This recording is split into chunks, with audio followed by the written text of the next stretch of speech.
अल्हम्दुलिल्लाह वहदा वस्सलातु वस्सलामु अला मन ला नबिय्य बअदा। वअऊज़ु बिल्लाहि मिनश शैतानिर रजीम। बिस्मिल्लाहिर रहमानिर रहीम। वलक़द यस्सरनल क़ुरआन लिज़्ज़िक्रि फ़हल मिन मुद्दकिर। बिस्मिल्लाहिर रहमानिर रहीम। रब्बिश्रह ली सदरी वयस्सिर ली अमरी वहलुल उक़दतम मिन लिसानी यफ़क़हू क़ौली। मेरी अज़ीज़ी सामिआत, दर्स कुरान मजीद में आपका तहे दिल से खैर मक़दम है। अस्सलामु अलैकुम वरहमतुल्लाहि वबरकातुहू। कैसे हैं आप सभी लोग? अल्हम्दुलिल्लाह। अच्छी आप लोग तो अच्छे हैं ही माशाअल्लाह। अल्हम्दुलिल्लाह, आई एम गुड। अल्लाह ताला आपको अच्छा रखे, सिरात मुस्तकीम पर रखे, दुनिया और आखिरत दोनों में कामयाबी दे और कुरान सीखने सिखाने की महफ़िलों में शामिल होने का मौका बार बार नसीब करें। आमीन, जज़ाकिल्लाहु खैरा। हम लोग दर्स कुरान में कहाँ थे? याद है कि भूल गए? लास्ट वीक बारिश हो रही थी and I was not there in Allahabad also. याद है कहाँ पर कौन सी सूरत चल रही है दर्स में? सूरह अंबिया। याद है? तो लास्ट टाइम हम लोगों ने आयत नंबर 50 एग्जैक्टली आयत नंबर 50 तक कंप्लीट किया था और आज इंशाअल्लाह आयत नंबर 51 ऑनवर्ड्स हम लोग तफसील से जानेंगे। बिफोर दैट क्या होता है? रिवीजन। आपको लगता है रिवीजन चाहिए? हम आपको बिल्कुल थोड़ा सा इससे पहले की आयत का रिवीजन देने जा रहे हैं क्योंकि बस जो इस सूरह का नाम है सूरह अंबिया, तो जहाँ से स्टार्ट हुआ था वहाँ से रिवीजन देने जा रहे हैं। उसके पहले का पार्ट आपको उम्मीद है याद होगा, जिसको याद नहीं हो वो यूट्यूब पर देख लेगा। तो आयत नंबर 48 से स्टार्ट हो गया था अंबिया के किस्से, करेक्ट? तो कौन से एक रसूल एक नबी के बारे में हम लोग जान चुके थे? बिल्कुल, मूसा अलैहिस्सलाम के बाद को के मुतालिक हम जान चुके थे, लेकिन उनके साथ उनके भाई जो कि नबी हैं उनका भी मेंशनिंग थी आयत नंबर 48 में। तो हमने आपको लास्ट वीक बताया था कि इससे पहले वाली जो सूरह है, कौन सी सूरह है? सूरह तौहा। सूरह तौहा में बहुत तवालत के साथ किस रसूल का जिक्र है? मूसा अलैहिस्सलाम का। तो उसके कंट्रास्ट में इस सूरह में मूसा अलैहिस्सलाम का तज़किरा उतना ही छोटा है, ठीक है? तो ये बैलेंस है। तो आयत नंबर 48, 49, 50 में हम लोगों ने जाना था कि अल्लाह ताला ने फरमाया कि हमने मूसा और हारून को अलैहिमा अस्सलाम अता की थी फ़ुरक़ान और रोशनी और नसीहत मुत्तक़ीन के लिए। ये फ़ुरक़ान क्या थी?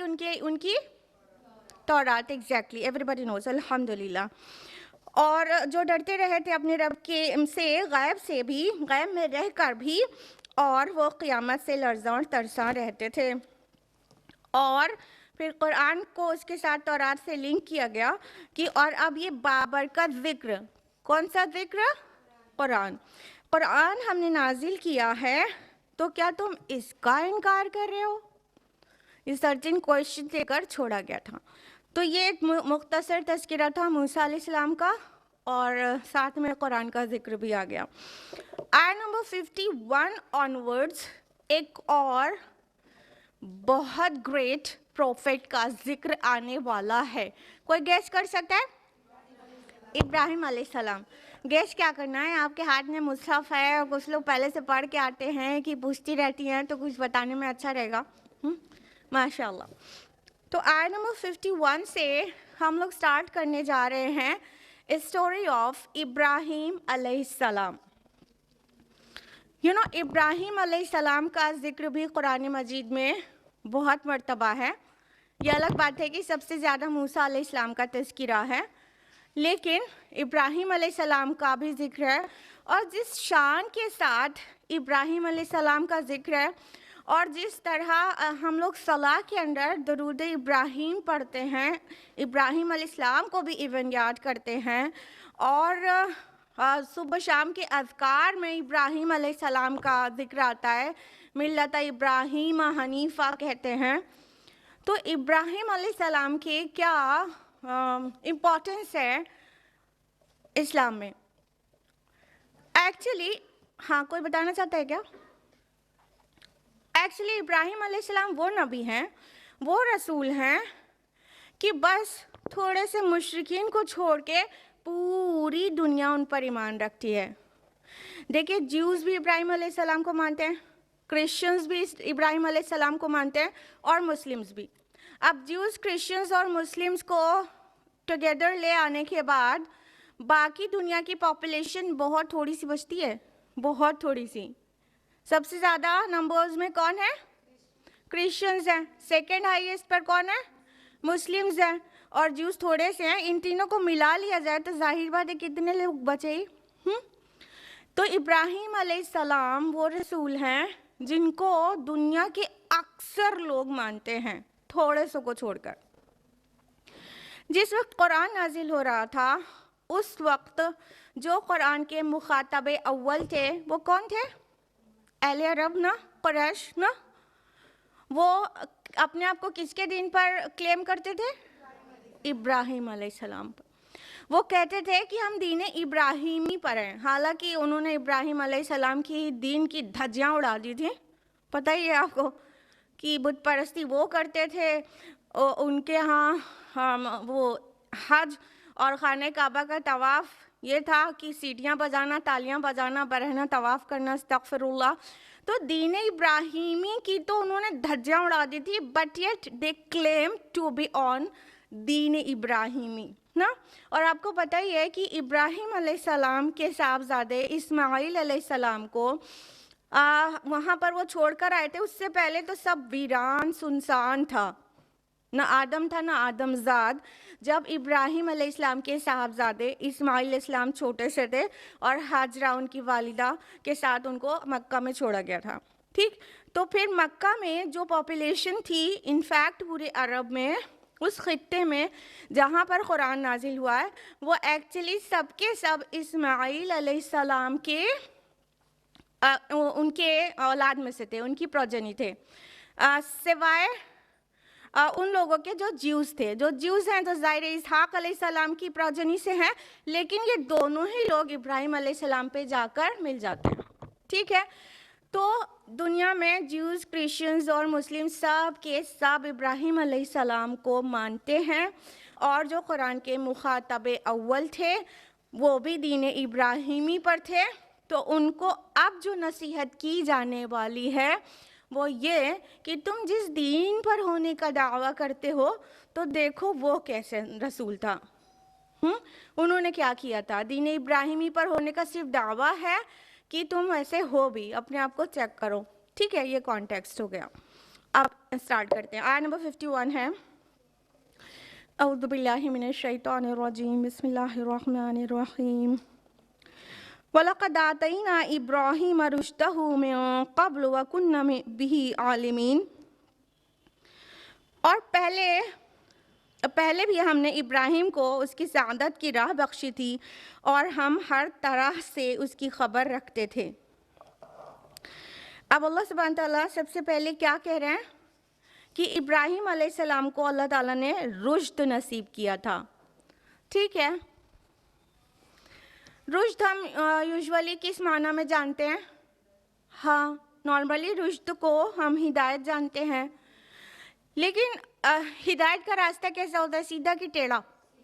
सीधा होता है। तो जिसके अंदर वो समझ हो सीधे रास्ते की, तो वो एक्चुअली रुश्द पर होता है, यानी उसकी जो समझ है वो स्ट्रॉन्ग है। ठीक है, तो इब्राहीम अलैहिस्सलाम के मुतालिक अल्लाह ताला फरमा रहे हैं कि उनको रुश्द अता किया था, उनको सीधे रास्ते की समझ अता किया था। यहाँ पर रुश्द से मुराद सलाहियत भी हो सकती है और रुश्द से मुराद नबूवत भी हो सकती है। अल्लामा कुर्तुबी कायल हैं इस बात के कि रुश्द से मुराद सलाहियत है, तो फिर मिन क़ब्ल, इससे पहले से मुराद क्या होगा?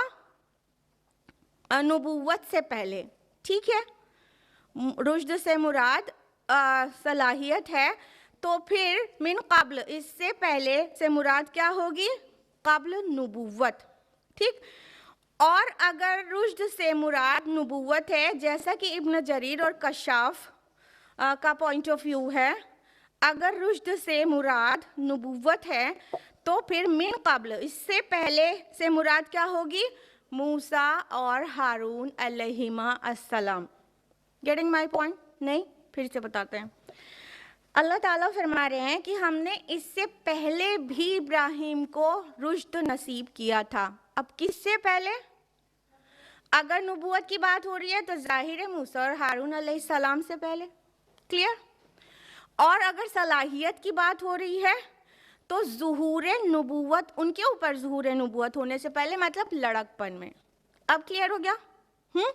कि जब इब्राहिम अभी नबूवत उनको मिली भी नहीं थी, तब भी उनके अंदर सलाहियत थी, उनके अंदर समझ थी, उनका इंटेलेक्ट स्ट्रांग था, उनके अंदर विजडम था, उनके अंदर रुश्द थी, जब अभी ज़ुहूर नबूवत हुआ भी नहीं था।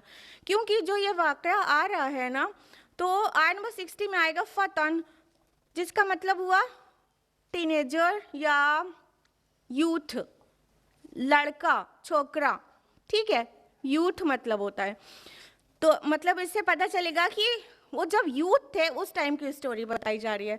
तो डेफिनेटली मतलब इतनी कम एज में तो नबूवत नहीं दी जाती। दूसरा ये कि अगर रुश्द से मुराद नबूवत है तो मिन क़ब्ल, तो मूसा और हारून अलैहिमा अस्सलाम से पहले के नबी हैं इब्राहिम अलैहिस्सलाम, और अल्लाह ताला ने उन्हें भी रुश्द हिदायत और समझ, इंटेलेक्ट, विजडम, क्राइटेरियन टू जज, ये सब नसीब किया था। तो इब्राहिम अलैहिस्सलाम को का जिक्र इस तरह से आया, यानी बिगनिंग यहाँ पे इस स्टोरी में इस तरह से हुई कि हमने इब्राहिम को रुश्द अदा किया था। फिर फरमाया आयत नंबर 52 में, इस क़ाल लिअबीहि व क़ौमिहि मा हाज़िहि तमासील अल्लती अंतुम लहा आकिफून। और जब इब्राहिम अलैहिस्सलाम ने अपने वालिद और अपनी कौम से कहा कि ये क्या मूर्तियां हैं जिनके लिए तुम लोग एतिकाफ़ किए रहते हो। इब्राहिम अलैहिस्सलाम लड़के थे, छोटे ही थे, यूथ, जिनको हम लोग 13, 15, 17 साल के लड़के कह सकते हैं। अल्लाह आलम कितने साल के थे, हम आपको एक इमेजिनेशन दे रहे हैं कि ऐसे कोई लड़कपन में की बात है ये।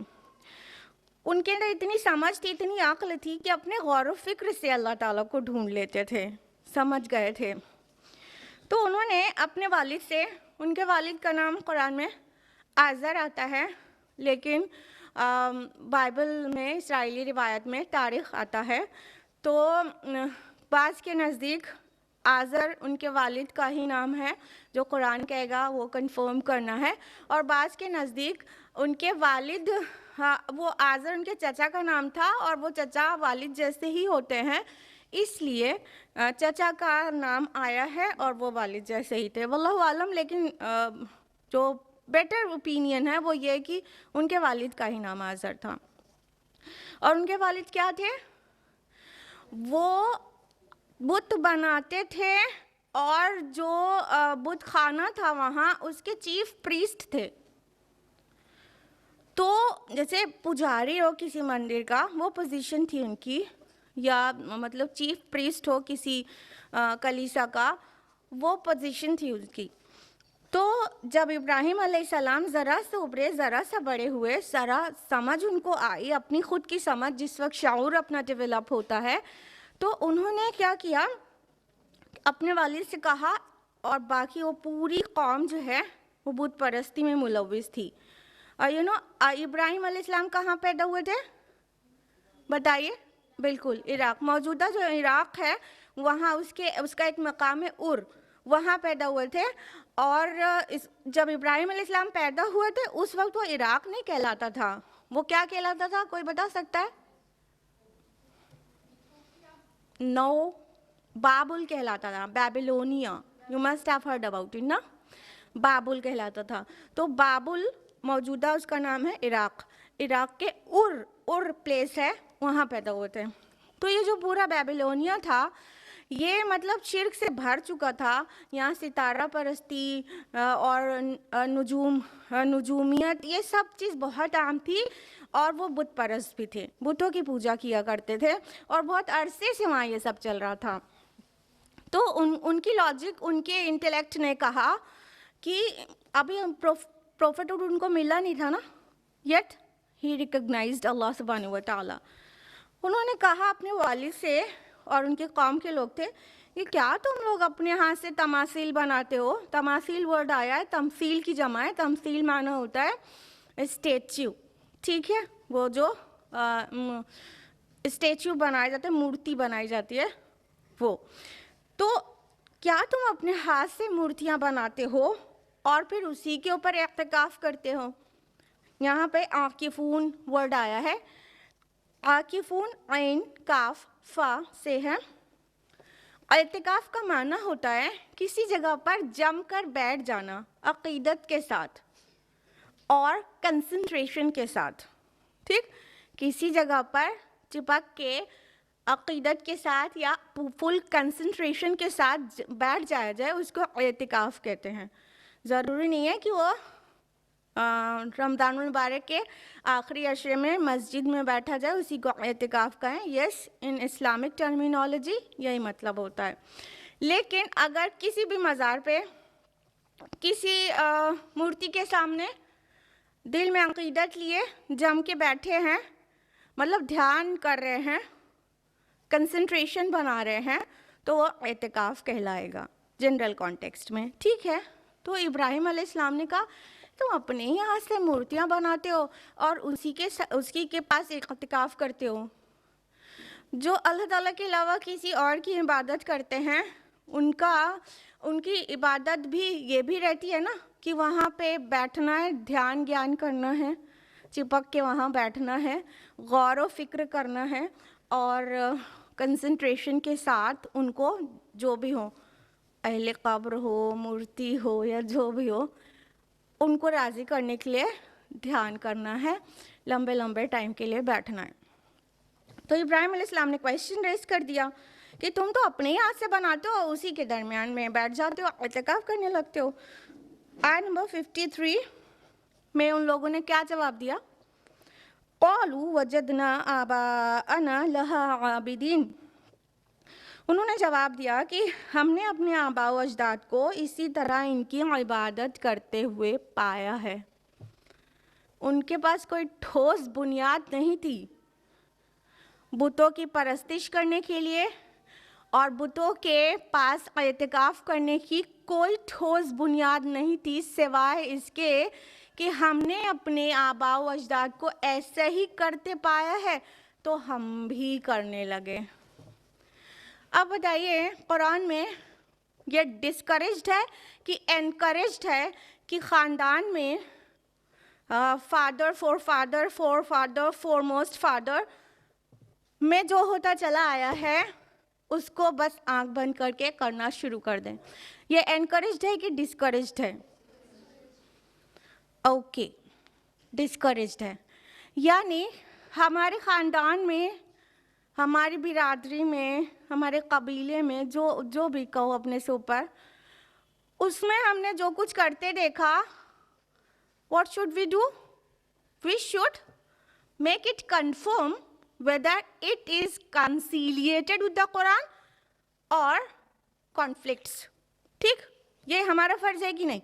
हमने अपने ख़ानदान में जो कुछ होते हुए देखा, एक मुस्लिम का फ़र्ज़ है कि वो देखे कि ये कुरान और रसूलुल्लाह सल्लल्लाहु अलैहि वसल्लम की सुन्नत के आयन मुताबिक है कि नहीं है। आयन मुताबिक पाए कुरान और हदीस के तो कंफर्म करें, उसे फॉलो करें, ठीक।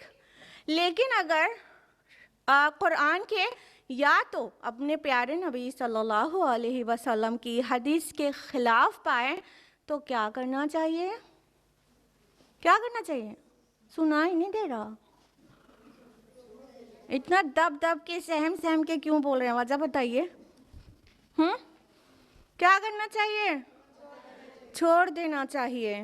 कुरान ने इसको बहुत डिस्करेज किया है, इस रीज़न को कि हम वो कर रहे हैं जो हमने बाप दादा को करते हुए देखा, हम वो कर रहे हैं जो हमने पीर साहब को करते हुए देखा, हम वो कर रहे हैं जो हमारे हजरत करते हैं, हम वो कर रहे हैं जो हमारे आलिम करते हैं। जबकि किसी आलिम, किसी फ़कीह, उन सब का एहतराम है दिल से, लेकिन अगर उनकी कोई बात हदीस से टकरा जाए तो किसको फॉलो करना चाहिए? हदीस को फॉलो करना चाहिए। इमामुल अंबिया कौन है? रसूलुल्लाह सल्लल्लाहु अलैहि वसल्लम। तो हम जो तकलीद करेंगे ना, वो रसूलुल्लाह सल्लल्लाहु अलैहि वसल्लम की करेंगे। अपने इमाम या इमाम को फॉलो कर सकते हैं बिल्कुल, लेकिन अगर उनकी कोई बात, हदीस बाद में आई, हदीस को बाद में कलेक्ट किया गया और उन्होंने वो बात पहले कह दी थी, हदीस बाद में आई और दोनों में कॉन्फ्लिक्ट हो गया, तो क्या फॉलो होगा? इमामुल अंबिया फॉलो होंगे, ना कि स्कॉलर। ठीक। और इसी तरह हमारे आबा व अजदाद जो भी कुछ करते चले आए हैं, उसमें हम उसको फॉलो करेंगे जो कुरान और हदीस से मैच कर रहा है। ठीक है, हमारे घर का चलन है कि औरतें पर्दे में बाहर जाती हैं, तो ठीक है, मानेंगे, क्योंकि कुरान में भी तो यही बात है। ठीक। लेकिन अगर उससे कुछ भी कॉन्फ्लिक्ट आता है, कुछ भी बात टकराती है, तो उसे छोड़ देना चाहिए, क्योंकि कुरान मजीद ने बारहा इस तरह की बात कही है कि क्या वो उन्हीं की पैरवी किए चले जाएंगे चाहे उन्हें कुछ भी इल्म ना हो? क्या वो उन्हीं की पैरवी किए चले जाएंगे चाहे वो जहन्नम में जाने वाले हों? क्या वो अपने आबा व अजदाद को ही मानते चले जाएंगे चाहे उन्हें हिदायत ना मिली हो? ये सारे जवाब कुरान ने इस बात के दिए हैं जो इन्होंने कहा था, क़ालू वजदना आबाअना लहा आबिदीन। ये हमें मूर्ति पूजा इसलिए कर रहे हैं क्योंकि हमने अपने आबा व अजदाद को ऐसे ही करते हुए पाए, हम भी करने लगे। It's so easy to follow forefathers, लेकिन जब उनसे इख्तिलाफ करो तो ज़िंदगी टफ हो जाती है।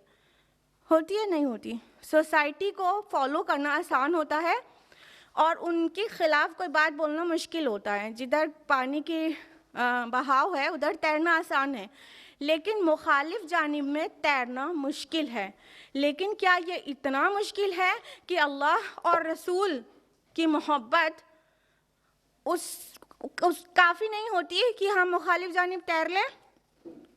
अगर हम अल्लाह और रसूल से मोहब्बत करते हैं तो हम कभी भी अपने ख़ानदान की पैरवी नहीं करेंगे उन बातों में जो अल्लाह और रसूल ने मना की है या एटलीस्ट खिलाफ सुन्नत है। क्लियर? यू नो, अभी हम हैदराबाद विज़िट से आए तो एक साहब हैं वहाँ, अलीम ख़ान फ़ल्की साहब। वो हम लोग पहले से जानते हैं, तो हम मिलने ही गए थे उनसे, पहले से जानते हैं। उनकी एक ऑर्गेनाइजेशन है सोशियो रिफॉर्म सोसाइटी। इसके अंडर वो सोशल इवल्स के ख़िलाफ़ स्ट्राइक कर रहे हैं, स्पेशली खिलाफ सुन्नत जो निकाह हो रहे हैं उसको बायकॉट करने के लिए कहते हैं। मतलब हम लोग बड़े शौक़ से ये कहते हैं, हाँ सुन्नत का तो तरीका ये नहीं है, फिर क्यों करते हो भाई ऐसे बारात और जहेज़ के साथ? तो बड़े आराम से करते हैं, ओह हमारे घर में ऐसे होता है, हमारे ख़ानदान में ऐसे होता है ना, तो फिर करना पड़ता है, देखना पड़ता है ना, रिश्तेदारों का मुँह भी देखना पड़ता है। यही तो जवाब होता है। आपसे हम पूछ रहे हैं कि आप क्या, अगर खुदा न ख्वास्ता बारात आती है, जहेज़ लिया दिया जाता है, डिनर होता है, तो ये क्यों हो रहा है? हमारे नबी और साहबा ने तो ऐसे किया नहीं। तो आपके पास क्या जवाब रहेगा? बताइए ज़रा, बताइए। नन अदर दैन दिस, जो इब्राहिम अलैहिस्सलाम की जाहिल कौम ने जवाब दिया था, हमने अपने आबा व अजदाद को ऐसे ही करते हुए पाया। I was mentioning brother Aleem Khan Falki साहब, मेरा डीपी भी लगा था, आपने देखा था, वो उनके साथ ही था। उनकी ऑर्गेनाइजेशन है सोशियो रिफॉर्म सोसाइटी, वो इतने हायर डिग्री पर ये काम कर रहे हैं कि बहुत बहुत स्ट्रांग तरीके से बायकॉट कर रहे हैं कि उस निकाह, उस शादी, उस पार्टी में नहीं जाना चाहिए जहां बारात आए, जहेज दिया जाए या डिनर दिया जाए, सजावटें हों और दौलत की नुमाइश हो। यहाँ तक कि वो वलीमा भी बायकॉट करना चाहिए जहाँ दौलत की नुमाइश होती है और बेहयाई होती है। और हम लोग IRO के लोग, हम अपनी जिम्मेदार हैं, हम लोग भी ऐसे निकाह में नहीं जाते हैं जहाँ पर बारात आती है, डिनर दिया जाता है, जहेज का लेन देन होता है, ख़रीदो फरोख्त होती है दूल्हे की। हम लोग भी नहीं जाते हैं। और हम लोग भी उस वलीमे में भी नहीं जाते हैं जहाँ पर सुन्नत की इत्तिबा में वलीमा नहीं होता है। जितनी दौलत अल्लाह ने दी है ना, उसकी नुमाइश के लिए वलीमा होता है। और बेहयाई वाली कई चीज़ें होती हैं, और म्यूज़िक होती है, और DJ होता है, और आजकल तो न जाने क्या क्या डेकोरेशन और बढ़ता चला जा रहा है। देखिए, वो उन्होंने एक कार्ड डिज़ाइन किया, आलिम खान फल्की साहब ने। ये एक प्लेज है, वो उन लोगों से फिल कराते हैं प्लेज। हम आपको पढ़ के सुनाते हैं, बहुत इंटरेस्टिंग है। प्लेज ये है कि मैं डैश, मान लीजिए हम अपना नाम फिल करें, मैं अस्मा शम्स अहद करती हूँ कि आज के बाद इंशाअल्लाह किसी ऐसी शादी का दावतनामा कबूल नहीं करूँगी जिसमें लड़की वालों से मंगनी, जोड़ा, जहेज़ या खाना लिया जाए। ऐसे वलीमा में भी शिरकत नहीं करूँगी जिसमें मुनकिरात यानी फजूल खर्ची, नाच गाने या आतशबाजी होगी। मुझे एहसास है कि नबी सल्लल्लाहु अलैहि वसल्लम के हुक्म के ख़िलाफ़ जाकर लाइल्मी में मैंने ऐसी ही कई शादियों में शिरकत की है जो सरासर बाइसे गुनाह थीं। दुआगो हूँ कि अल्लाह ताला मेरी इस गलती को माफ़ फरमाए और मुझे और मेरे ख़ानदान को नबी सल्लल्लाहु अलैहि वसल्लम के दिए हुए तरीक़े पर निकाह को कायम करने वाला बनाए, आमीन। फिर साइन होता है, मोबाइल नंबर लिखा जाता है, डेट लिखी जाती है, ये प्लेज सबमिट हो जाता है। इंग्लिश में भी हमने सिर्फ उर्दू वाला पढ़ के सुनाया। ये प्लेज लेते हैं लोगों से और उसकी कबाहत को बताते हैं। हम सोचते हैं ना कि हमारे ख़ानदान में ऐसे होता है तो हम कर रहे हैं, हमारे पास दौलत है तो हम अपनी बेटी को जहेज़ दे रहे हैं, किसी को क्या परेशानी है? जिसके पास ना हो ना दे। क्या बात यहीं पे ख़त्म हो जाती है? जिसके पास नहीं होता, ये पूरी सोसाइटी में राइज हो गया, क्योंकि ये इंडियन कल्चर से लिया हुआ चीज़ है। इस्लाम के लिए तो बिल्कुल एलियन है बारात और डिनर और लड़की वालों के यहाँ उड़ाना और जहेज़ लेना और बेशर्मी से मांगना। इस्लाम में तो ये सब कुछ है ही नहीं। लेकिन हम लोग अगर ये सोचकर इस चीज़ को अपने लिए हलाल और जायज़ कर लेते हैं कि हम अपने शौक़ से, अपनी मर्ज़ी से दे रहे हैं, हमको अल्लाह ने दिया है, हम दे रहे हैं, जिसके पास ना हो ना दे, क्या बात यहीं पे ख़त्म हो जाती है? इसके असरात कहाँ कहाँ तक जाते हैं?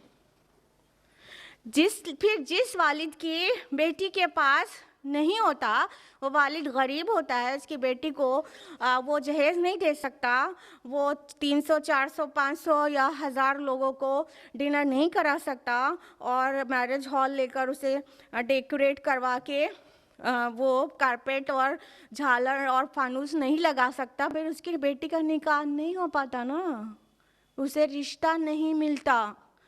उसका जिम्मेदार कौन है? कौन है जिम्मेदार? तो क्यों नहीं बायकॉट करते ऐसी शादी को?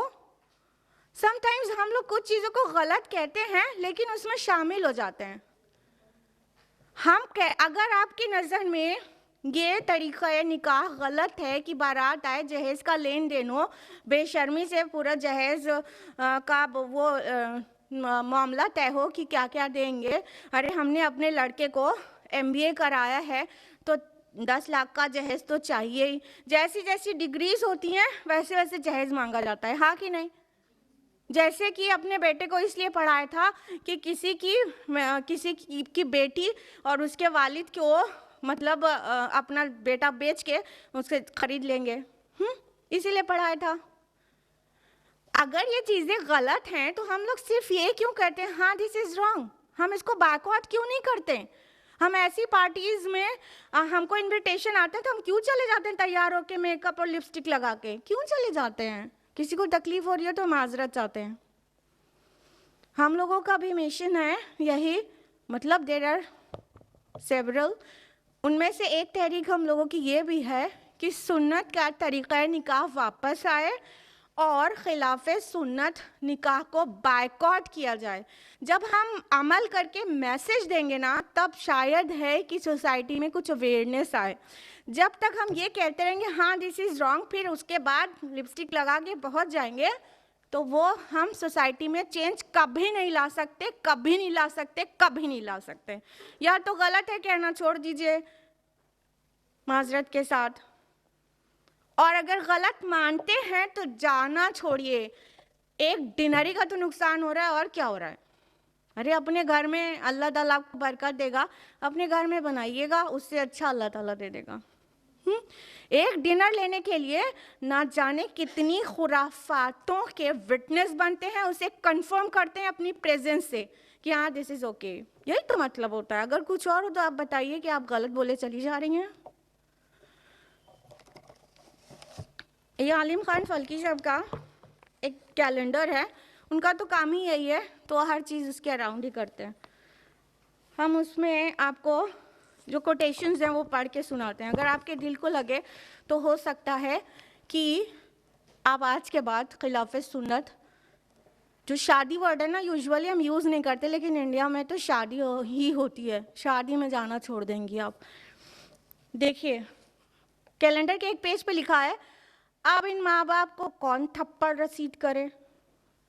कल तक बच्चा जब छोटा था, अगर वो किसी से पैसे ले तो माँ बाप उसे थप्पड़ रसीद कर देते थे, लेकिन आज वही माँ बाप उस बच्चे की शादी पर जहेज, मंगनी और बारात का खाना, जोड़े की रकम और पहली डिलीवरी का खर्चा तक मांगते हैं। अब इन माँ बाप को थप्पड़ कौन लगाए? अपने बच्चे को जब उसने किसी से मांग लिया था तो इतना ताव में आ गए थे, मार दिया था बेटे को। अब वो बेटा बड़ा हो गया तो आप मिलके खुद मांग रहे हैं बेटी वालों से बेशर्मों की तरह। कौन मारे इन लोगों को? और पहली डिलीवरी मायके में होती है, ये क्या तमाशा है? ये क्या तमाशा है? मायके में होती है, हमारे खानदान का चलन है, पहली डिलीवरी मायके में होती है।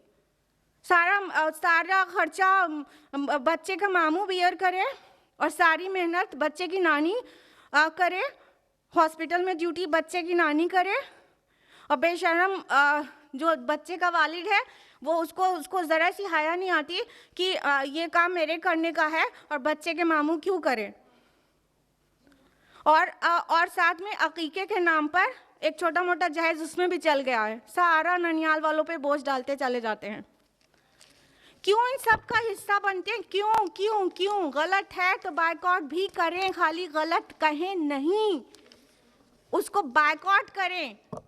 हम नहीं अटेंड करेंगे ऐसे मैरिजेस और हम नहीं अटेंड करेंगे ऐसे अकीके। अकीका किस चीज़ का नाम है सबको पता है ना? 7वें दिन बच्चे का बाल तरशवाए के सदका किया जाए और जानवर ज़बह किया जाए, बस हो गया अकीका।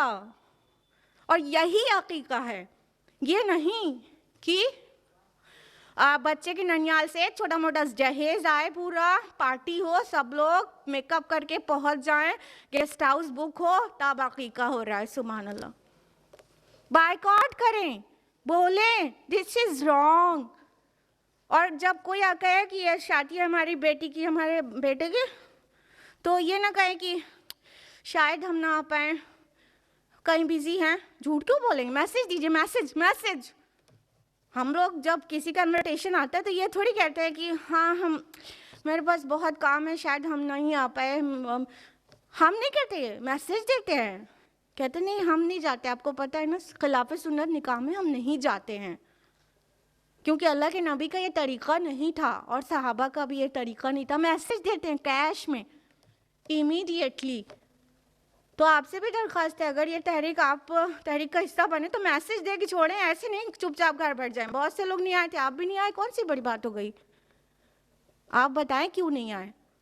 आप बताएं कि ये इब्राहिम अलैहिस्सलाम की कौम ने सिली आर्ग्यूमेंट दिया था कि हमने अपने आबा व अजदाद को ऐसा करते हुए पाया है तो हम कर रहे हैं। आज तुम शादी में भी वही कर रहे हो।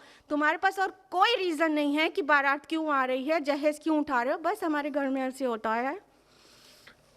अगले पेज पे मैसेज है, आज जो माएँ अपनी बेटियों की शादी पर खूब खर्च करके खुश हैं, कल उनकी बेटियां अपने बेटियों की शादी के लिए पैसा कहाँ से लाएंगी? क्या उनकी लड़कियों का अंजाम भी उसी आशा की तरह नहीं होगा जिसने साबरमती में डूबकर अपनी जान दी थी? याद है ना आयशा, हमने भी बोला था, मेरे चैनल पर भी पढ़ा है। क्यों उसने जान दी थी? वीडियो बनाकर जहेज की डिमांड कर रहे थे ना। हमने क्यों बायकॉट ना किया जहेज सिस्टम को? खाली साहब ने सिंपैथी दिखाई आयशा से, ये नहीं कहते बना पूरी मुस्लिम उम्मा से कि ये जहेज का सिस्टम ही हटाओ, ये बारात और ये डिमांड का सिस्टम ही हटाओ। और ये लड़की वाले जो बड़े भोले बन जाते हैं, सॉरी टू से, कि नहीं हमारा बेटा होता तो हम नहीं भी लेते, अब लड़की वाले हैं, रिश्ता कहाँ मिलेगा, हम अपनी खुशी से दे रहे हैं, हमें हाँ रिश्ता कहाँ मिलेगा।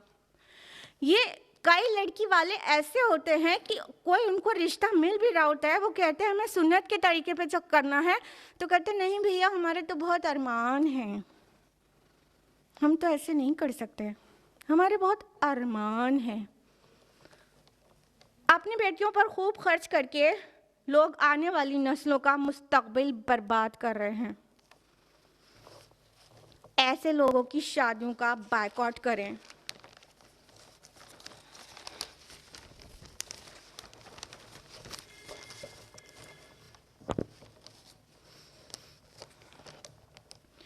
उनका बायकॉट कीजिए, उनके वेडिंग्स को, के इन्विटेशंस को रिजेक्ट कीजिए। सिर्फ चंद उलमा हैं जो गैर शरई रसूमात में शिरकत करके उलमा की अक्सरियत को बदनाम करते हैं। याद रहे, उलमा अंबिया के वारिस होते हैं। इनके घर की शादियां अगर अंबिया के घरों की शादियों की तरह न हो तो ऐसे मुल्लाओं को आलिम कहना तो तमाम उलमाए हक़ की तौहीन है। ऐसी शादियां जिनमें मंगनी, जहेज, शादी के दिन खाना या जोड़े की रस्म हो, उस शादियों में जाना नाजायज़ है। नहीं है? कहाँ से जवाज़ निकालते हैं? कहाँ से जवाज़ निकालते हैं? इतनी बड़ी मुसीबत आ गई है सोसाइटी में, कितनी ही बेटियों का निकाह नहीं हो पा रहा है। हाँ, कोई मसला ही नहीं है किसी को। ये तरीका थोड़ी था अपने नबी का। क्यों कर रहे हैं हम? हमारे घर में ऐसे ही होता है, बस यही आर्ग्यूमेंट।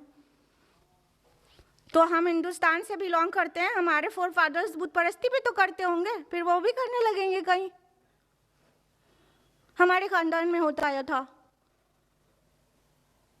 और आज जो बुत परस्ती करे उसके पास तो बढ़िया जवाज है फिर तो, कि उसे बुत परस्ती करना चाहिए। उसके वो मतलब बुत परस्त कौम में पैदा हुआ तो वो अपने माँ बाप को देखता है तो ठीक है, वो कर रहा है। बायकॉट करें, बायकॉट करें, अपने नफ्स पे थोड़ा सा काबू करें और ऐसे शादियों पार्टियों में जाना बिल्कुल बंद करें। हम लोग ने एक तहरीक और शुरू की है,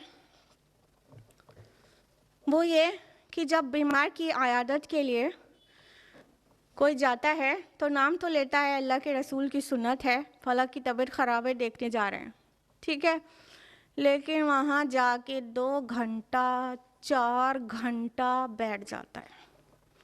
फिर क्या होता है, जो जिसके यहाँ आप गए आयादत के लिए मरीज़ की, उसका जो मरीज़ का अटेंडेंट है, मान लीजिए किसी के शौहर की तबीयत ख़राब है, उसकी बीवी है, अभी उसे अपने शौहर की सेहत का भी ख्याल रखना है, उसको परहेज़ वाला खाना भी बना के देना है, और जो तांता लगा हुआ है अयादत करने वालों का, उनको चाय नाश्ता, और अगर करीबी रिश्तेदार हो तो लंच भी बना के देना है, डिनर भी बना के देना है। 11:30 बजे घर खाली करेंगे ये लोग।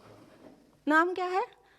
अल्लाह के नबी की सुन्नत है, बीमार की आयादत करना, दैट्स फाइन। अल्लाह के नबी सल्लल्लाहु अलैहि वसल्लम कैसे जाते थे और साहबा कैसे जाते थे वो भी सुन लीजिए। जब किसी की आयादत, जब जैसे मस्जिद में गए, कोई नहीं मिला, पता किया कि फ़लाँ ने क्यों नहीं आया सलाह के लिए, पता चला तबीयत ख़राब है, तो जमात के बाद गए, वहाँ बैठे, खैरियत पूछा, निकल गए।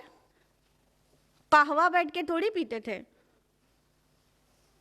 और खीर थोड़ी बैठ के खाते थे और खजूर थोड़ी खाते थे, बस खैरियत पूछते थे, निकल गए थे। तो हम लोग ने एक तरीक और शुरू कर दिया है, इतनी मुसीबत बना दिया है लोगों ने कि बीमार की आयादत के नाम से जाते हैं और चाय नाश्ता, खाना पीना। अटेंडेंट बीमार को देखने के लिए अटेंडेंट को सही रहना ज़रूरी था, वहाँ एक बीमार था, दूसरे को आयादत करने वालों ने बीमार कर दिया और कमर के हॉस्पिटल पहुँच गई उसकी बीवी। दिन भर किचन ही में खड़े रहना पड़ता है, एक नाश्ता ले जाके अंदर रखो, दूसरे लोग आ जाते हैं, फिर सजाओ, फिर ला के रखो, और अभी वो लोग गए नहीं, तीसरे आ जाते हैं और 2-2, 3-3, 4-4 घंटा बैठे रहते हैं। तो हम लोग ने क्या तहरीक शुरू किया है, बीमार की आयादत के लिए जाते हैं और 10 मिनट से ज़्यादा नहीं बैठते हैं और उनको मैसेज देते हैं कि to the maximum I will stay here for 10 minutes. 6-7 minute में भी उठ सकते हैं, लेकिन 90 मिनट पे तो खड़े हो जाते हैं और उनसे कोई नाश्ता, कोई चाय एक्सपेक्ट नहीं करते। एक्सपेक्ट करना तो दूर, घर वाला अखलाकन तो कहता ही है, नहीं नहीं प्लीज़ बैठिए, चाय, एक कप चाय तो बोलिए। आज तो नहीं पीना है, कभी खुशी के मौके पर आएंगे तो बिरयानी भी खाएंगे। आज तो हम आयादत के लिए आए हैं, 10 मिनट से 11वें मिनट आपके छत के नीचे नहीं रुकेंगे और आधा ग्लास पानी भी नहीं पिएंगे। चाय और बिरयानी और पूरा रिश्तेदार जो मुसीबत खड़ी किए रहते हैं वो सब तो बहुत दूर की बात है। ये तहरीक शुरू किया है, I visited 3 sick people day before yesterday. 10-10 minute 3 जगह में आराम से हो गया, किसका भी, मेरा भी टाइम बच गया, सुभान अल्लाह। आधे घंटे में 3 मरीजों की आयादत हो गई। बहुत थामा, बहुत पकड़ा, नहीं नहीं आप ना, ये हमारा उसूल है, आप हमारे उसूल का एहतराम करिए, फिर किसी दिन आएंगे खुशी के मौके पर तो खाएंगे, वो शादी वाली खुशी नहीं ना प्लीज़, उसकी तो बैकआउट बहुत 10-12 साल से पहले हम लोग कर चुके हैं। ये नया जो है खुशी के मौके पर, यानी उन्होंने खुद से बुलाया है कि आ जाइए डिनर पर, हमारे साथ डिनर करिए, ठीक है, गए खा रहे हैं। लेकिन जब बीमार को देखने के लिए जाएंगे तो नहीं खाएंगे। परसों 3 मरीज की आयादत आधे घंटे में हो गई, सुभान अल्लाह, मेरा भी टाइम बच गया, उनके ऊपर भी बोझ नहीं पड़ा, सब जगह ईज़ आ गई। इस्लाम जो दीन है उसका एसेंस है ईज़, युस्र। हम इस्लाम का ही नाम लेके उस ईज़ को छोड़ के मुसीबत बना देते हैं, कहते सुन्नत है बीमार की आयादत। अरे आयादत सुन्नत है ना, डिनर करना कौन सा सुन्नत है बीमार के घर? अगर आप लोगों को अच्छा लगा तो आप लोग भी शामिल हो जाइए, अब से कभी भी किसी मरीज के पास जाइए। इवन हॉस्पिटल में समटाइम्स हम लोग जाके बैठ जाते हैं 1.5 घंटा, काम तो कुछ नहीं कराना रहता हमको, लेकिन क्या करते हैं कि वहाँ जाके जम के बैठ जाते हैं। अब समटाइम्स ये होता है कि मरीज़ की हालत थोड़ी सी बेहतर हुई है तो पूरे टाइम लेटा नहीं रहता, स्पेशली घर में उठ के बैठ जाता है। मरीज़ को मशक्क़त होती है और मरीज़ का अटेंडेंट अगर हॉस्पिटल में है तो मरीज़ के अटेंडेंट को मान लीजिए आधे घंटे का टाइम मिला था कि अपनी कमर सीधे कर लेता, अब देखने वाला आ गया, ये उठ ही नहीं रहा है, जा ही नहीं रहा है, तो बैठा है बेचारा। चाहे हॉस्पिटल में जाएं चाहे घर में जाएं, मरीज़ की आयादत के लिए तो 10, मेरा उसूल है 10 मिनट के अंदर उठ जाते हैं, आप 5-10 मिनट आगे पीछे भी कर सकते हैं, लेकिन उस दिन खाना, चाय पीना, आधा ग्लास पानी पीना भी अपने ऊपर बिल्कुल ममनू कर लीजिए, नहीं खाना है, आज नहीं पीना है। और आपको लगता है नहीं कुछ लोग बहुत अखलाक के अच्छे होते हैं, वो लोग जिद करेंगे, तो आप ये जवाब दीजिए जो हम देकर आए, क्या नहीं, ये मेरा उसूल है, ये सोसाइटी में ईज़ लाने के लिए हमने ये स्टेप लिया है, आप मेरे उसूल का प्लीज़ एहतराम कीजिए। अगर आपने कुछ किसी से मंगा भी लिया है वो वेस्ट हो जाए भला है, मगर हम आज नहीं खा सकते हैं, आप लोग खा लीजिएगा लेकिन आज हम नहीं खा सकते हैं। ये मेरा उसूल है, आपके और हमारे आसानी के लिए ये, आप इसका एहतराम करिए। लोग फिर खुश होते, दुआएं भी देते हैं, अच्छा लगा आपको? नहीं अच्छा लगा? बिल्कुल ही नहीं अच्छा लगा। तो हमसे प्रॉमिस करिए कि आज के बाद किसी मरीज़ की, अच्छा हमसे ना करिए, अपने आप से करिए, आज के बाद किसी मरीज़ की इयादत के लिए जाएंगे तो आधा ग्लास पानी भी नहीं पिएंगे उस दिन, और 10 मिनट से ज़्यादा नहीं रुकेंगे इंशाल्लाह। अब ऐसा ना हो कि आपकी बहन की तबीयत ख़राब हो गई है तो वो कुकिंग कर रही है अपने से और सब कुछ कर रही है और आप वो जाए 10 मिनट में वापस आ जाएं जैसे हमने कर दिया। मेरे पास वक्त की किल्लत है। तो क्या है कि कोई करीबी रिश्तेदार है तो आप उनको हेल्प करने के लिए पहुंच जाए, उनको लिटा दें, आप कुकिंग कर दें, चले आए। क्लियर? जाना है देर तक के लिए तो उनकी मदद के लिए जाना है, और उनसे नाश्ता चाय एक्सपेक्ट करने के लिए नहीं जाना है, उनसे डिनर नहीं बनवाना है। और same is there after death also. किसी की डेथ हो जाती है उस दिन का तो मसला दूसरा रहता है, 2-3 दिन भी ठीक रहता है, 1 महीने के बाद 2 महीने के बाद भी मेहमान आते जाते हैं और आके बैठ जाते हैं और 11:30 बजे रात में उठते हैं। अब घर वाले की हालत सोचिए। हम गए उनका गम बटाने की, हम उनकी मुसीबत बढ़ाने, कमर का मरीज बनाने गए। तो ऐसे वक्त में भी जब आप उनकी सैडनेस में या उनकी प्रॉब्लम में उनको हमदर्दी दिखाने गए, उनकी खैरियत पूछने गए, उनके हालात, वो 10 मिनट में हो सकता है। 10 मिनट्स बहुत सफिशिएंट है। आप पूछे क्या हाल है, कैसा है, अल्लाह आपको सब्र दे, शुक्र की तौफीक दे, कोई बात नहीं है, बीमारी आपको गुनाहों से पाक करने वाली है, थोड़ी सी खैरियत किया, थोड़ी सी दुआ दिया, लाबासा तहरुन इंशाअल्लाह, खुदा हाफिज़ वसलाम। 10 मिनट बहुत है। किस डॉक्टर की दवा चल रही है, कौन सी चली, किस हॉस्पिटल में, ये सारी बात 10 मिनट में हो सकती है। तो वादा कर लिया आप लोगों ने अपने आप से कि हमारे ख़ानदान में ऐसा ही होता है कि किसी बीमार की इयादत के लिए जाते हैं तो 4-4 घंटा बैठे रहते हैं, 2 बार चाय पीते हैं, अगर लंच का टाइम हो जाता है तो फिर लंच भी करके आते हैं। ये नहीं करना है ना? ठीक है। तो पहला वाला जो तहरीक थी हमारी, उसके लिए एक डिनर कॉम्प्रोमाइज़ करना और वो ब्यूटी को एक्सपोज करना, वो कॉम्प्रोमाइज़ करना, it's a comparatively tough task, वो भी करिए। और ये वाला तो आपको पता है, आपके घर में भी जब कोई बीमार होता होगा आप मुसीबत में पड़ जाते होंगे, यस और नो? लेकिन अखलाकन ये बात बोल नहीं सकते, कहेंगे देखो कितनी बद अखलाक हैं। आप देखिए कितने बद अखलाक हैं कि हमारे घर में पहले ही मुसीबत है, आपने आके डिनर और बढ़ा के बनाने की मुसीबत भी डाल दी, अपनी नहीं देखा आपने। लेकिन हम बोल नहीं सकते ना उस वक्त, कितना मसला होता है। तो ये सारे मसाइल को ख़त्म करने के लिए कोई स्टेप लेने की ज़रूरत है, खाली ज़बानी जमा खर्च करने की ज़रूरत नहीं है हमको और आपको। हमने ये दूसरी वाली तहरीक अभी रिसेंटली शुरू की है और परसों हमने 6 को विज़िट किया है। हमारा भी टाइम बचा है, लोगों का भी। हालांकि कुछ लोग ऐसे थे बहुत दिन के बाद मिले थे, एकदम उनकी मर्ज़ी नहीं थी कि जाएं, लेकिन जब हमने कहा कि हमने ये उसूल बना लिया है उसके एहतराम करिए, तो एहतराम हो गया, खुशी खुशी रुखसत कर दिया। ऐसे करिए प्लीज़ प्लीज़ प्लीज़। और ये रीज़न कोई भी ना दे कि हमारे आबा व अजदाद ऐसा ही करते आए हैं तो हम भी ऐसे ही शादी करेंगे और हम ऐसे ही बीमार की इयादत करेंगे। इसीलिए जवाब है डिस्करेज्ड है कुरान में, जहाँ तक मेंशनिंग है। आयत नंबर 54, जब आयत नंबर 53 में उन लोगों ने ये जवाब दिया तो आयत नंबर 54 में इब्राहिम अलैहिस्सलाम ने क्या कहा? क़ाल लक़द कुन्तुम अंतुम व आबाउकुम फ़ी ज़लालिम मुबीन। इब्राहिम अलैहिस्सलाम ने कहा फिर तो तुम भी और तुम्हारे आबा व अजदाद भी यकीनन खुली गुमराही में मुब्तला थे। उन्होंने कह दिया कि अगर तुम बुतों की परस्तिश कर रहे हो और रीज़न भी ये दे रहे हो कि हमारे आबा व अजदाद यही करते आए थे, तो तुम भी गुमराही में मुब्तला हो और तुम्हारे आबा व अजदाद भी गुमराही में ही मुब्तला थे।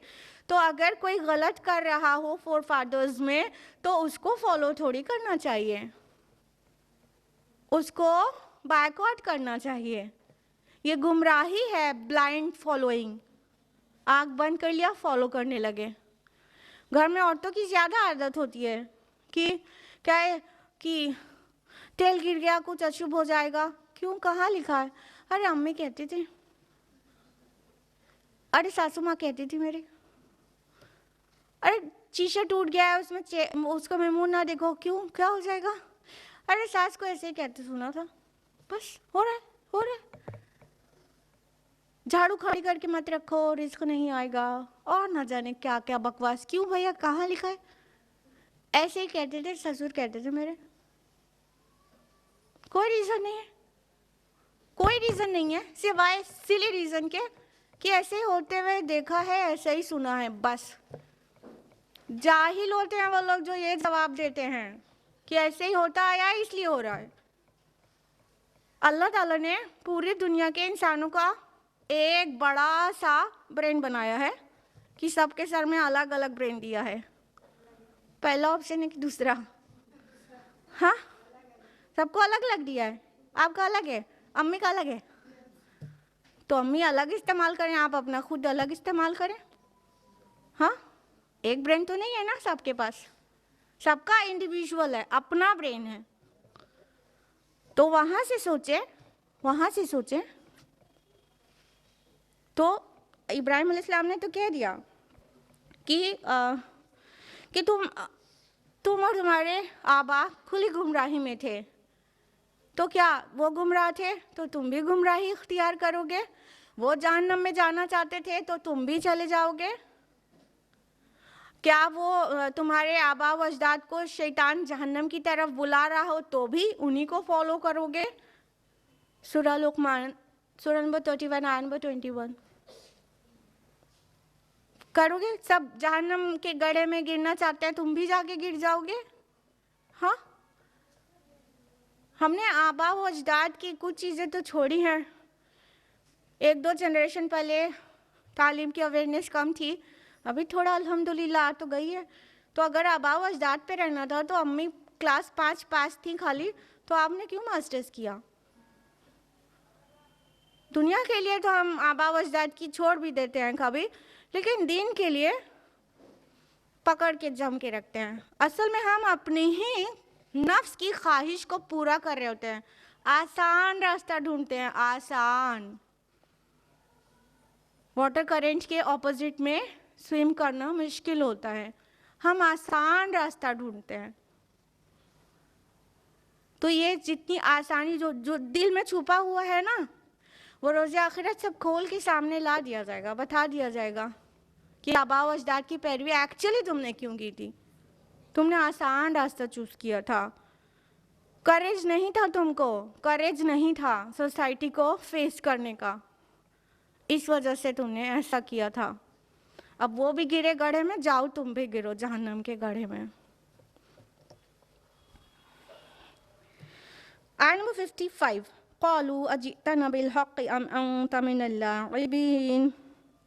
वो कहने लगे कि क्या आप वाकई हमारे पास हक लाए हैं या महज शगल कर रहे हैं।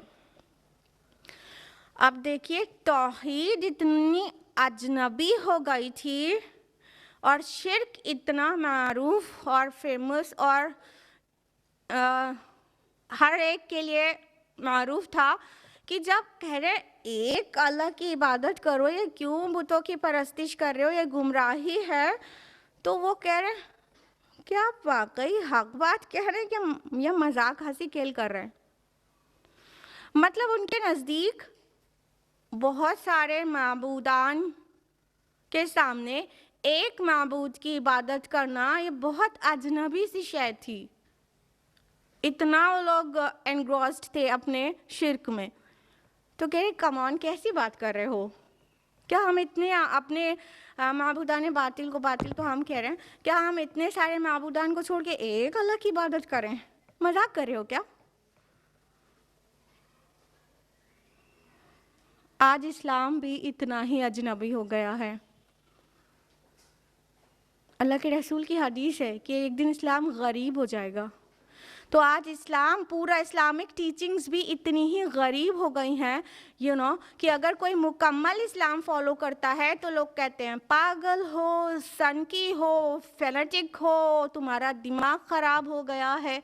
ये कौन सा इस्लाम है कि घर के अंदर रिश्तेदारों से भी पर्दा कर रही हो? ये कौन सा इस्लाम है? इस्लाम में इतनी सख्ती थोड़ी है। सुभान अल्लाह। फ़राइज़ को फॉलो करने में जो नफ्स की ख्वाहिश आड़े आती है, उसको कहते हैं इस्लाम में इतनी सख्ती थोड़ी है कि तुम नंदोई के सामने ना जाओ, तुम कज़न के सामने ना जाओ। ये कौन सा इस्लाम है? ऐसे थोड़ी होता है। मुमानी हो, शौहर के भांजे के सामने ना जाओ, ये कैसा इस्लाम है? खाला मौनी सब बराबर होती हैं, सुना होगा। खाला मौनी सब बराबर होती हैं, ऐसे नहीं बराबर होती हैं। खाला के लिए भांजा महरम है और मुमानी के लिए शौहर का भांजा ना महरम है। अपनी मनमानी थोड़ी ना चलेगी। खाला भांजी सब बराबर होती है। कौन सा दीन फॉलो कर रहे हो? आज इस्लाम इतना ही अजनबी हो गया है कि जब इस्लाम को पूरा पूरा प्रैक्टिस किया जाता है तो कहते वो मेंटल है। आज गुनाह की चीज़ें, इविल्स ऑफ द सोसाइटी, वो इतनी मारूफ हो गई है कि वो हमने थ्रोट के नीचे उतार लिया और कहते हैं कि हाँ ये नॉर्मल बात है। हम ईच एंड एवरी सिंगल नामहरम से पर्दा करते हैं अल्हम्दुलिल्लाह, तो लोग कहते हैं ऐसा क्यों? सुभान अल्लाह। आपके घर किचन तक, बेडरूम तक सब लोग जाते हैं तो ठीक है, लेकिन अगर हम शौहर के भांजे के सामने नहीं जाते या अपने सगे बहनोई के सामने नहीं जाते, ऐसा क्यों? पता ही नहीं है असल इस्लाम, पता ही नहीं है।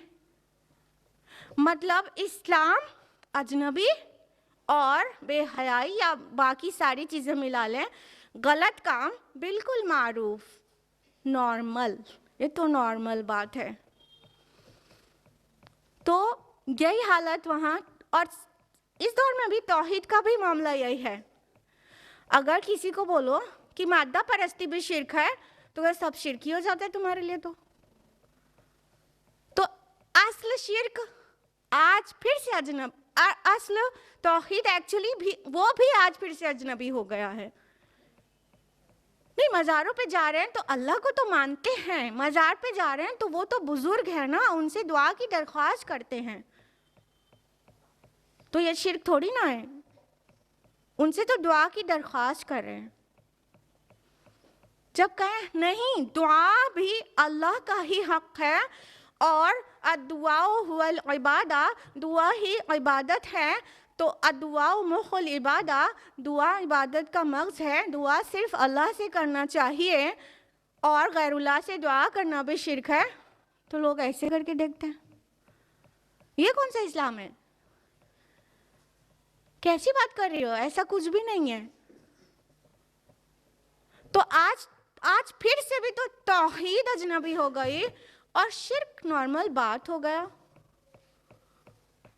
ओके, चलता है, हो गया, एडजस्ट कर लो, हो गया। सारे बेपर्दगी इतनी आम है घर में, जितने महरम नामहरम रिश्तेदार हैं, मेरे ख्याल से आज की मेजॉरिटी ऑफ द मुस्लिम्स को ये पता भी नहीं होगा कौन से रिश्ते महरम हैं और कौन से रिश्ते नामहरम हैं, किन से पूरा पर्दा करना चाहिए और किन से जायज़ है कि हम पूरा ये जिलबाब के बगैर भी सामने जा सकते हैं। उनको ये भी तक नहीं पता, तो क्या खाक वो पर्दा करेंगे नामहरम से? नामहरमों की एंट्री ड्राइंग रूम तक नहीं, बेडरूम और किचन तक है। खालाजाद फूफीजाद के साथ गले में हाथ डाल के बैठना इट्स नॉर्मल। और किसी की बेटी कहे नहीं, उसको अल्लाह हिदायत दे दे और क्लास 10th में ही हो अगर वो, और वो ना जाए अपने कज़न के सामने, तो कहें पागल हो गई है। ये कौन सा इस्लाम? माँ खुद, नानी खुद, चाचा फूफी खुद पागल हो गई है। ये कौन सा इस्लाम है? वो भी तो भाई है, उनके कहने से भाई है, उसका सगा भाई भाई है और उसका कज़न नामहरम है, उससे पर्दा करना होगा चाहे वो क्लास 7th में क्यों ना हो। जैसे ही वो बालिग हो गई, चाहे वो क्लास 5th में ही बालिग हो गई, उसको कज़न के साथ बैठना, बैठाना, घूमना, गले में हाथ डालना बंद करवाएं। ये नॉर्मल नहीं है, हमने नॉर्मल किया है। इस्लाम को हमने अजनबी कर दिया और बुराई को, इविल्स को नॉर्मल कर दिया। और अगर कोई हकीकी इस्लाम की तरफ बुलाए तो हम कहते हैं ऐसा क्यों? वही तो कहा था इन लोगों ने भी, इब्राहिम अलैहिस्सलाम की कौम ने क्या कहा था कि एक माबूद की इबादत, सिर्फ एक की, एक खुदा। तुम मजाक कर रहे हो क्या? आज के सिनेरियो में सोचिए, आज यहाँ हिंदू कल्चर में 33 करोड़ खुदा माने जाते हैं। उनको अगर कहे नहीं सिर्फ एक खुदा है तो उनको ऐसे ही तो लगेगा मजाक कर रहे हो क्या? तो इब्राहिम अलैहिस्सलाम की कौम ने यही कहा था कि तुम मजाक कर रहे हो क्या, खेल तमाशा कर रहे हो, ऐसा मतलब ये किस लिए कहा तुमने? आज हम यहीं पर रुकेंगे आयत नंबर 55 तक। इब्राहिम अलैहिस्सलाम का जवाब इंशाल्लाह नेक्स्ट वीक ऑनवर्ड्स आयत नंबर 56 से नेक्स्ट वीक जानेंगे, क्योंकि अब इधर से हदीस बची है। अल्लाह ताला से दुआ है कि अल्लाह ताला हमको हकीकी इस्लाम फॉलो करने की तौफीक दे और हमारे लिए आसान करे, ताकि इस्लाम जो आसानी पसंद दीन है वो आसानी हम सोसाइटी में अपने अमल से वो आसानियाँ लोगों को दिखाएं कि इस्लाम ये है, ताकि समाज की बुराइयां दूर हो जाएं, शिर्क दूर हो जाए, बेहयाई दूर हो जाए और मुश्किलात दूर हो जाएं और अमन कायम हो जाए। अल्लाह कहने सुनने से ज़्यादा अमल की तौफीक दे। आमीन। वाखिर दावाना अल्हम्दुलिल्लाहि रब्बिल आलमीन। वस्सलामु अलैकुम वरहमतुल्लाहि वबरकातुहू।